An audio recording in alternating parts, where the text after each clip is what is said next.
इस वीडियो में हम आपको जिस चीज़ पर चर्चा करना चाहेंगे आपके साथ वो टॉपिक आज का है ऊंड या घाव।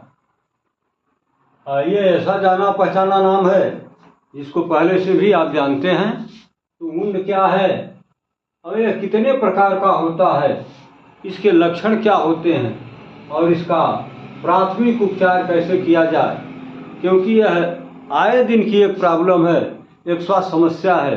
तो इसे निपटने के लिए आपको कुछ आवश्यक जानकारी होनी चाहिए, क्योंकि घर परिवार में किसी को ना किसी को इस तरह की प्रॉब्लम से रोज आए दिन सामना करना पड़ता है।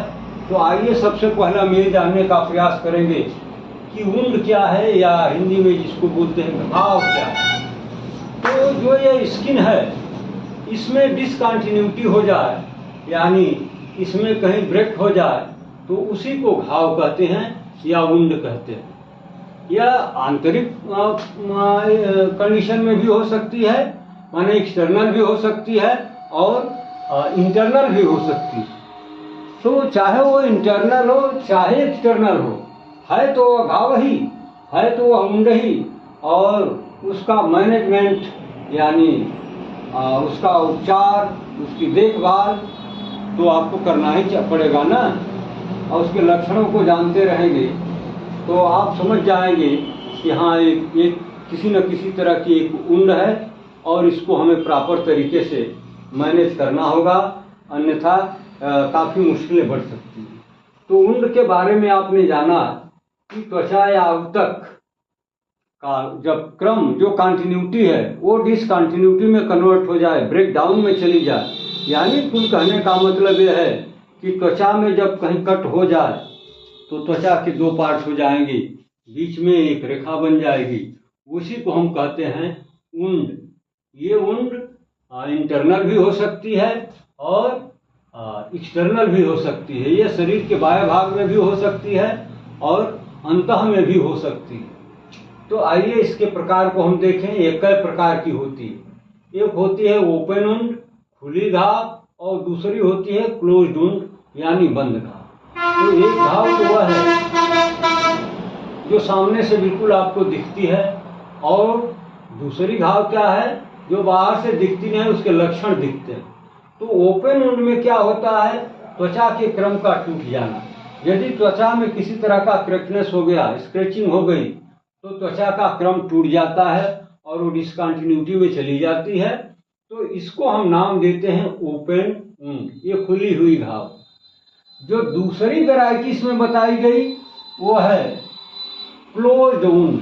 इसमें त्वचा का क्रम टूट गया हो ऐसा दिखता नहीं, ये ऊपर से बिल्कुल सामान्य ही दिखता है, लेकिन उसके अंदर खाने में कोई ऊंड बन रही होती है, कोई घाव बन रही होती है। तो उसको सिर्फ और सिर्फ हम लक्षणों के आधार पर जान पाते हैं कि कोई ये क्लोज्ड ऊंड हमारे बॉडी में बन रही है। ठीक है, तो आपने देखा कि ऊंड क्या है, ऊंड कई तरह की होती है और उनमें अंतर क्या है।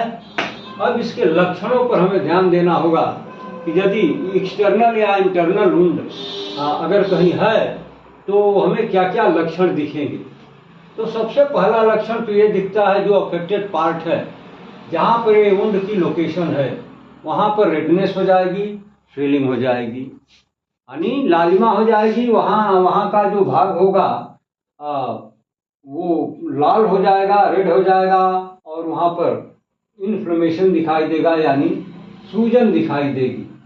और क्या इसके साथ होगा, उसको माइल्ड बुखार भी हो सकता है, बहुत फास्ट बुखार नहीं होता है, लेकिन हल्का फुल्का मॉडरेट ग्रुप का बुखार, मॉडरेट लेवल का बुखार, पायरेक्सिया हो सकती है। और तीसरा जो लक्षण मिलता है, अगर क्लोज्ड है तो दिखता नहीं कि उसमें रक्त स्राव होता है, हो रहा है कि नहीं हो रहा है।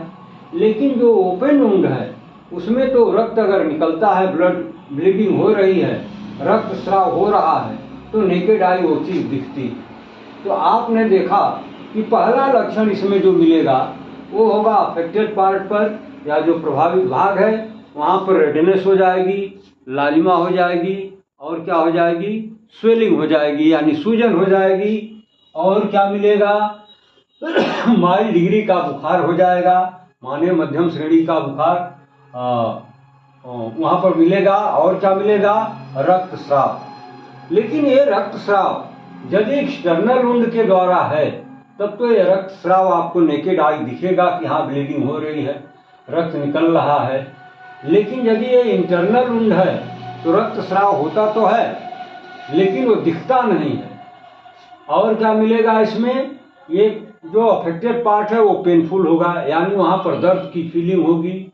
और क्या होगा, पूरी एरिया स्वेलिंग में चली जाएगी, सूज जाएगी, वहाँ पर सूजन हो जाएगी।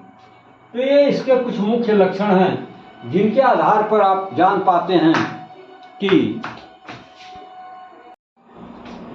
तो ये आपने देखा कि वुंड क्या है, वुंड के प्रकार कितने हैं, कौन कौन से प्रकार हैं और उनको आप कैसे पहचानेंगे।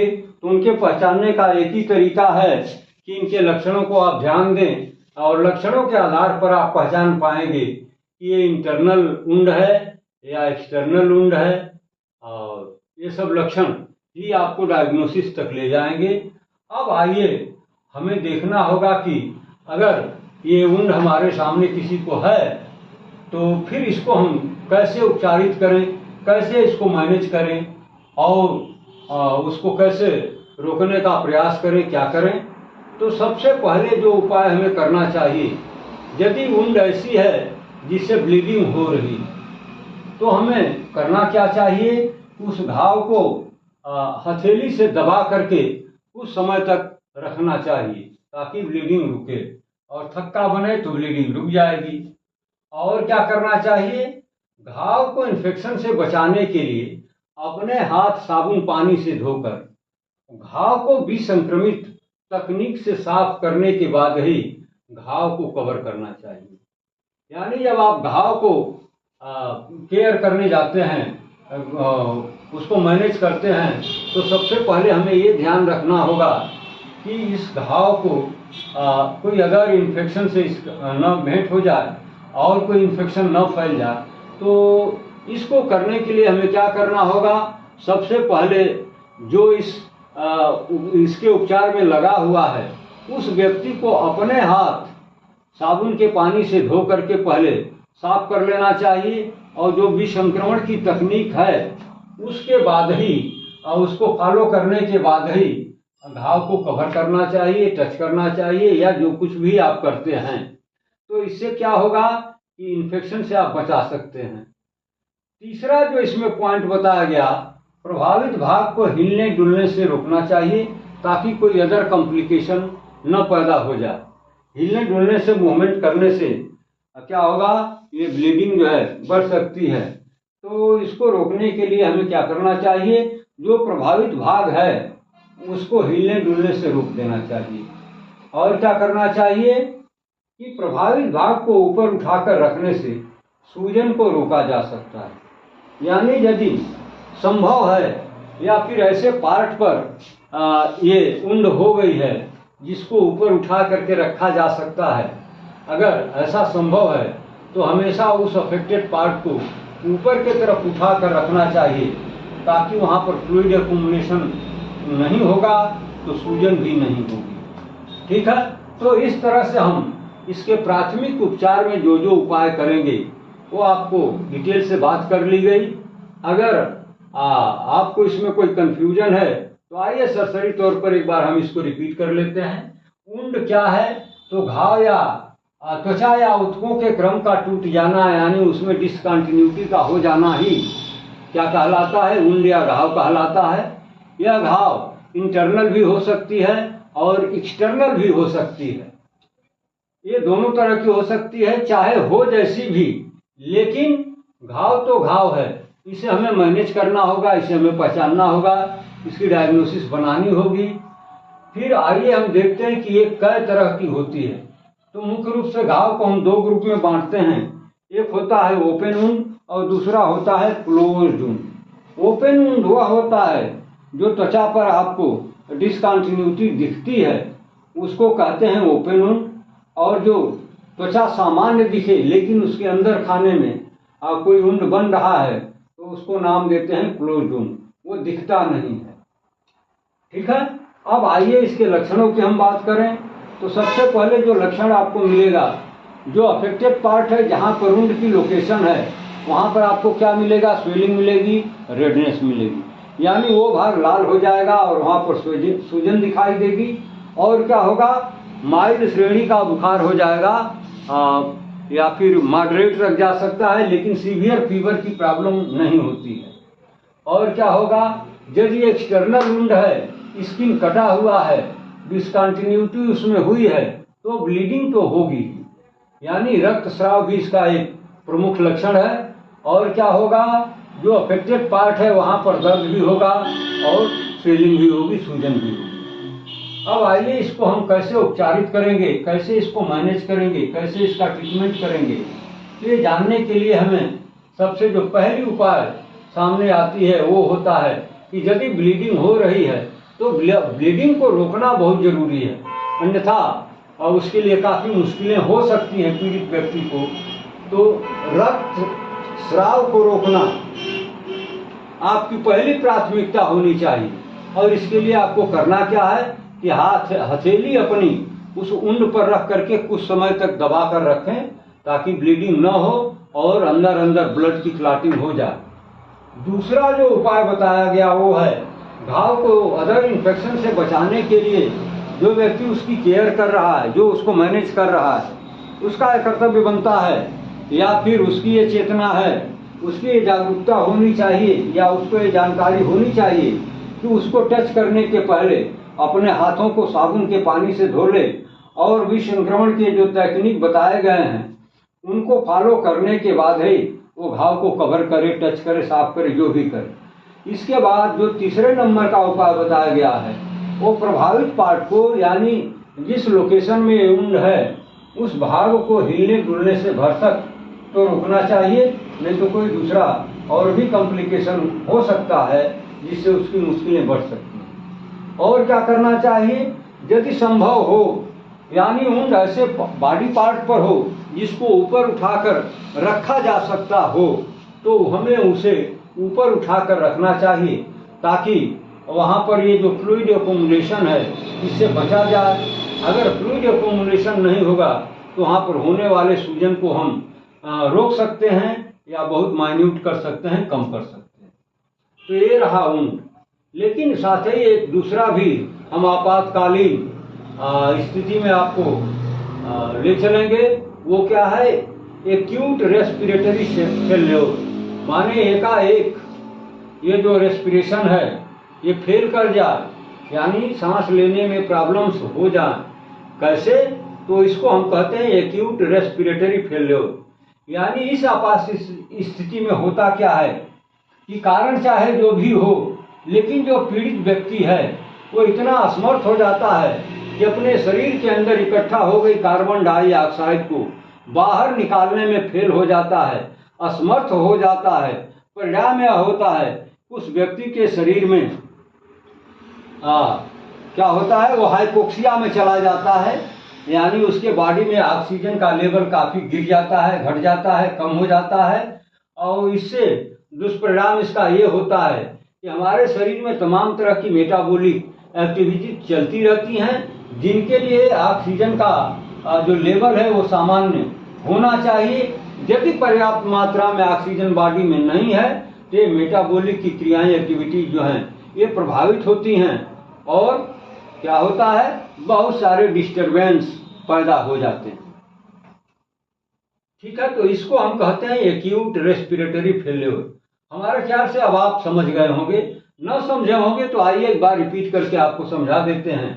ये एक्यूट रेस्पिरेटरी फेल्योर जो है, यानी एकाएक रेस्पिरेशन में फेल्योरनेस आ जाए, तो इसको हम नाम देते हैं एक्यूट रेस्पिरेटरी फेल्योर। यह भी एक आपातकालीन स्थिति पैदा कर देता है और व्यक्ति को लाइफ थ्रेटनिंग कंडीशन में ले जाता है। इसमें होता क्या है कि एक सामान्य स्थिति जिसमें व्यक्ति कार्बन डाइऑक्साइड को अपने शरीर से बाहर निकालने में फेल्योर हो जाता है, असमर्थ हो जाता है। परिणाम क्या होता है? तो हाइपोक्सिया में चला जाता है, यानी उसके बॉडी में उसके शरीर में ऑक्सीजन का लेवल काफ़ी गिर जाता है, कम हो जाता है। और ऑक्सीजन जब कम हो जाएगा, लेवल उसका कम हो जाएगा, ऑक्सीजन की उपलब्धता कम हो जाएगी, तो दुष्परिणाम इसका क्या होगा कि ये जो शरीर के अंदर मेटाबॉलिक क्रियाएं चलती रहती हैं वो प्रभावित होगी, बाधित होगी। क्यों बाधित होगी? क्योंकि उनके लिए पर्याप्त मात्रा में ऑक्सीजन की उपस्थिति जरूरी है। यदि पर्याप्त मात्रा में ऑक्सीजन नहीं है तो ये मेटाबॉलिज्म की क्रियाएं नहीं हो पाएंगी, जिसका रिएक्शन बहुत सारे दिक्कतों के रूप में होगा। तो आइए, ये रहा एक्यूट रेस्पिरेटरी फेल्योर। अब इसके हम लक्षणों को देखें तो कैसे जानेंगे कि ये एक्यूट रेस्पिरेटरी फेल्योर है। तो इसमें जो पहला लक्षण मिलेगा वो होगा टैकीकार्डिया। ये टैकीकार्डिया क्या है? टैकी मीन्स होता है फास्ट और कार्डिया मीन्स होता है हार्ट, यानी हार्ट का जो रेट जो नॉर्मली क्या बताया जाता है 72 से 80 बीट पर मिनट। तो ये क्या होना, ये नॉर्मल है। लेकिन इसको टैकीकार्डिया हम कब कहते हैं? जब यह more than 100 beat per minute के रेट से होने लगता है, यानी जो हार्ट का ये हार्ट की जो धड़कन है वो कितना हो जाए, हार्ट बीट कितना हो जाए, यानी 1 मिनट में 100 से अधिक हो जाए, तो इसको हम नाम देते हैं टैकीकार्डिया। दूसरा जो लक्षण मिलेगा वो होगा डिस्पनिया, मतलब डिफिकल्ट ब्रीथिंग, यानी सांस लेने में दिक्कत। और तीसरा क्या है? शरीर का रंग नीला हो जाना। ये जाहिर सी बात है, प्राय पढ़े लिखे काफी लोग इस बात को जानते हैं कि जब शरीर में ऑक्सीजन का लेवल कम हो जाता है तो व्यक्ति साइनोसिस कंडीशन में चला जाता है, यानी उसके शरीर का जो रंग है वो नीला होने लगता है। ये किस वजह से होता है? ऑक्सीजन की कमी से। और अगला लक्षण क्या है? रेस्टलेस। उस व्यक्ति के अंदर घबराहट, बेचैनी के लक्षण दिखाई देने लगेंगे, वो शांत चित्त नहीं रह पाएगा। और क्या दिखेगा? चेतना के स्तर में बाधा। जब वो बेचैन रहेगा, रेस्टलेस रहेगा, तो फिर उसके चेतना के स्तर में बाधा तो आएगी ही। अब आइए, इसको हम कैसे देखभाल करें, क्या करें कि इस व्यक्ति को हम आराम दे सकते हैं। तो उस व्यक्ति के साथ आपको क्या करना चाहिए? जो सबसे पहला उपाय बताया गया वो है कि उस पीड़ित व्यक्ति को शांत, आरामदायक एवं हवादार वातावरण में रखना चाहिए ताकि उसको रेस्पिरेशन में थोड़ा आराम मिले। और क्या करना चाहिए? रोगी के आसपास अनावश्यक भीड़ को इकट्ठा नहीं होने देना चाहिए, क्योंकि उसके वेंटिलेशन में दिक्कत हो सकती है। इसलिए फालतू लोगों को, अनावश्यक लोगों को वहां से हटा दीजिए। और तीसरे नंबर का जो उपाय बताया गया वो है रोगी को आरामदायक ऊंचे फाउलर पोजीशन में लिटा देना चाहिए। ये फाउलर पोजीशन क्या है? तो अर्ध लेटा कहिए या अर्ध सिटिंग कहिए, यानी कमर से ऊपर का भाग ऊपर के तरफ होगा और कमर से नीचे का भाग बिल्कुल हॉरिजॉन्टल पैरेलल होगा धरती के, पृथ्वी के, यानी ना तो वह लेटने में है ना तो वह बैठने में है। आधा बॉडी उसकी बैठी होगी, आधा भाग लेटा होगा। इसको कहते हैं फाउलर पोजीशन, अर्ध सीटिंग पोजीशन में व्यक्ति को लिटा देना चाहिए। और क्या करना चाहिए? श्वास नली को क्लियर रखने के लिए, यानी जो एयरवेज हैं, हवा के जो रास्ते हैं, उनको क्लियर करने के लिए हमें ट्रैकियोब्रांकियल सक्शनिंग करना चाहिए। आपने सक्शनिंग मशीन पाइप को देखा होगा, तो इसका यूज हमें करना चाहिए। और क्या करना चाहिए?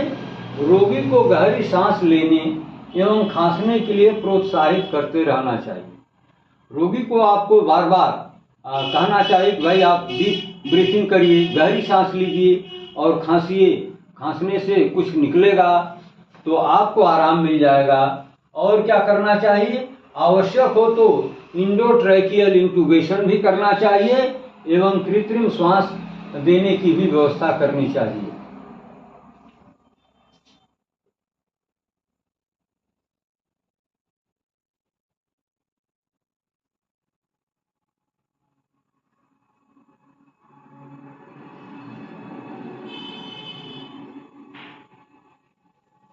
तो ये रहा एक्यूट रेस्पिरेटरी फेल्योर।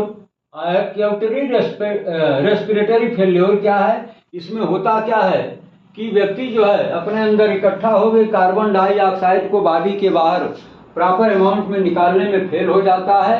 रिजल्ट इसका क्या होता है? जब बॉडी में कार्बन डाइऑक्साइड का स्टोर बढ़ता है तो रिजल्ट क्या होता है? ऑक्सीजन का लेवल घटता है और व्यक्ति हाइपोक्सिया में चला जाता है। हाइपोक्सिया से मतलब शरीर में ऑक्सीजन का लेवल घट जाता है। जब ऑक्सीजन का लेवल घटेगा तो रिजल्ट क्या होगा? ये शरीर के अंदर चलने वाली तमाम मेटाबॉलिक क्रियाएं प्रभावित होंगी और व्यक्ति के लिए काफी मुश्किलें पैदा हो जाएंगी। और इसके लक्षण में आपको मिलेगा टैकीकार्डिया, यानी उसका जो हार्ट रेट है वो more than 100 beat per minute हो जाएगा, यानी 1 मिनट में उसकी जो हार्ट की धड़कन है वो 100 से ज्यादा बार आपको दिखाई देगी। और क्या दिखेगा? डिस्पनिया, यानी डिफिकल्ट ब्रीथिंग होगी, सांस लेने में उसको बड़ी दिक्कत पैदा हो जाएगी। और क्या होगा? शरीर का रंग नीला हो जाएगा। ऐसा क्यों हो जाएगा भाई? तो शरीर का रंग नीला इसलिए हो जाएगा कि जब बॉडी में ऑक्सीजन का लेवल घटेगा तो शरीर का रंग जो है नीला हो जाएगा। और चौथा पॉइंट में बताया गया वह व्यक्ति रेस्टलेस होगा, यानी बेचैन होगा, परेशान होगा। और क्या होगा? जब वो परेशान होगा तो रेस्टलेस होगा, बेचैन होगा, तो उसके चेतना के स्तर में भी, उसके कॉन्शियस लेवल में भी बाधा उत्पन्न हो जाएगी। तो इस तरह के लक्षण के आधार पर हम ये जज कर लेते हैं कि यह एक्यूट रेस्पिरेटरी फेल्योर की केस है और इसमें हमें करना क्या चाहिए ताकि उस आदमी को कुछ आराम मिल सके। तो सबसे पहले हमें ये करना होगा कि रोगी को शांत, आरामदायक एवं वेंटिलेटेड एटमॉस्फेयर में हवादार जगह में रखना चाहिए ताकि उसे सांस लेने में थोड़ा इजीनेस हो। और क्या करना चाहिए? रोगी के आसपास भीड़ को, अनावश्यक भीड़ को इकट्ठा नहीं होने देना चाहिए ताकि उसके वेंटिलेशन में दिक्कत न हो। और क्या करना चाहिए? रोगी को हाई फाउलर पोजीशन में, यानी अर्ध सिटिंग पोजीशन में लिटा देना चाहिए। और क्या करना चाहिए? श्वास नली यानी एयरवेज को, एयर मार्ग को क्लियर रखने के लिए हमें ट्रैकियोब्रांकियल सक्शनिंग मशीन का यूज करना चाहिए। और क्या करना चाहिए? रोगी को गहरी सांस लेने के लिए हमें इनकरेज करना चाहिए, उत्प्रेरित करना चाहिए। और ये भी कहना चाहिए भाई थोड़ा आप खांसने का प्रयास करिए ताकि अंदर का जो कंजेशन है वो कुछ कम हो। और क्या करना चाहिए? आवश्यक हो तो एंडोट्रेकियल इंटुबेशन भी करना चाहिए और हमें कृत्रिम श्वास देने की भी व्यवस्था करनी चाहिए ताकि उसका जो एक्यूट रेस्पिरेटरी फेल्योर है उसकी रिकवरी की जा सके और उस व्यक्ति को आराम दिया जा सके और उसके हेल्थ को, उसके स्वास्थ्य को रीस्टोर किया जा सके। इसी के साथ अब इस वीडियो का हम एंड करेंगे। बाकी की चीज़ें हम अगले वीडियो में फिर लेकर के आएंगे और आपके साथ काफ़ी डिटेल से चर्चा करना चाहेंगे।